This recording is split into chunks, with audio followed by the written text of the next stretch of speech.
السلام عليكم ورحمة الله وبركاته. اليوم فجر الجمعة 27 من جمادى الثاني 1424. هذا رفيق المسجد بابا رمضان، أنا أسميته بابا رمضان. اليوم يخرج لي ذهب زوجته قبل الفجر وفواتيرهم أبيعهم على أساس ابنتي لي. والله ما وجدت أوفى من هذا الرجل أبدا داخل القاهرة. يعني ما وجدت أوفى من هذا الرجل رغم بساطته وقلة حيلته، إلا أن هذا الرجل والله أحس أنه أخا في الله، وإنه أنا اعتبرته زي ما الوالد، أسميه بابا رمضان. واليوم يخرج لي قبل الفجر، أتيت قبل الفجر فتحت المسجد، واليوم بذهب هو هنا من أجل ابنتي لين. أسأل الله أن يجزيك الخير. أنا أقول لك جزاك الله خير، وصلت هديتك.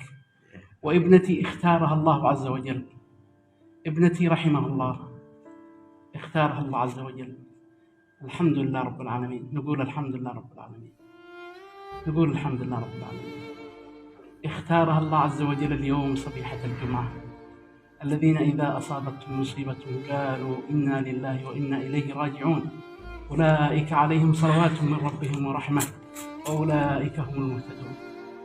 لا تقلق، الحمد لله أنا صابر ومحتسب، لا تقلق أبدا. الحمد لله اختارها الله، اختارها الله. اتصلوا بي الآن من المستشفى. الحمد لله، نقول الحمد لله. الحمد لله، لا والله الحمد لله. الحمد لله، الحمد لله، الحمد لله، الحمد لله، الحمد لله. والله إني أعلم أنك تعتبرها مثل ابنتك. الحمد لله، الحمد لله رب العالمين. الحمد لله. اسجد لله حمدا وشكرا. اسجد لله، اسجد لله، وأنا سأسجد معك حمدا وشكرا لله عز وجل.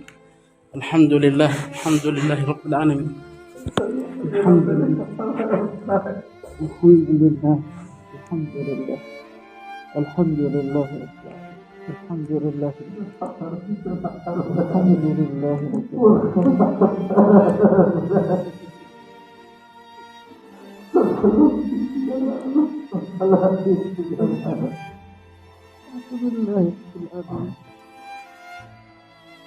اللهم لك الحمد ولك الشكر.